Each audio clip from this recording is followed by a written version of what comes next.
A legfontosabb a jelenlegi helyzetben, hogy azt látsuk, hogy erre egyszer van most lehetősége az országnak. Nem csak a Tiszának, nem csak bárkinek, egyszer van lehetősége az országnak. Egyrészt szembenézni azzal, hogy a rendszerváltást hogyan rontottuk el, milyen rossz politikai alkuk születtek, és ezek hogyan juttatták oda az országunkat, hogy ez az egész korrupciós, toxikus környezet itt fennmaradt, és nem haladtunk igazából azon az európai fejlődési mintán, ahol azért mégiscsak az a példamutató és az a normális viselkedés, hogy betartod a szabályokat. Tehát sokszor egyébként, nem tudom, hogy ti találkoztatok-e ilyennel, nekem ez az a személyes benyomásom, ha Nyugat-Európába vagy az Egyesült Államokba utazik az ember, ott az a normális, hogy betartják a szabályokat. És aki nem tartja be a szabályokat, az van kiközösítve. Nálunk ez fordítva van. Ez benne van a kultúránkban, sajnos. Ezen tovább kell lépnünk, mert az nem menő, aki éppen valamit meg tud úszni, és éppen valamit ki tud kerülni, és ezzel ő személyesen most valami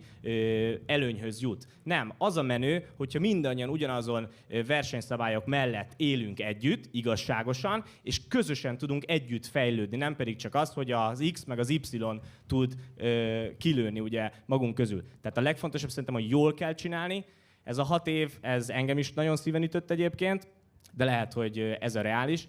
De sokkal fontosabb az, hogy jól csináljuk, és ez vonatkozik egyébként az alkotmányozásnak a folyamatára is. Tehát szerintem egy sokkal nagyobb buktató a korrupciós ügyek felülvizsgálatánál az lesz, hogy az alkotmányozásba hogyan fogunk tudni belemenni, milyen módszertan alapján fogunk tudni mi is, a mi hazánkos támogatók, a párt nélküliek, a fideszesek, mindenki részt venni ebbe a közös beszélgetésbe, mennyi időnk lesz erre, mennyire lesz ez igazságos, mennyire lesz ez hiteles, mi lesz a végeredmény egyébként. Ha ezt elbaltázzuk, akkor vége. Akkor semmit nem ért ez az egész. És az első felének meg most vége.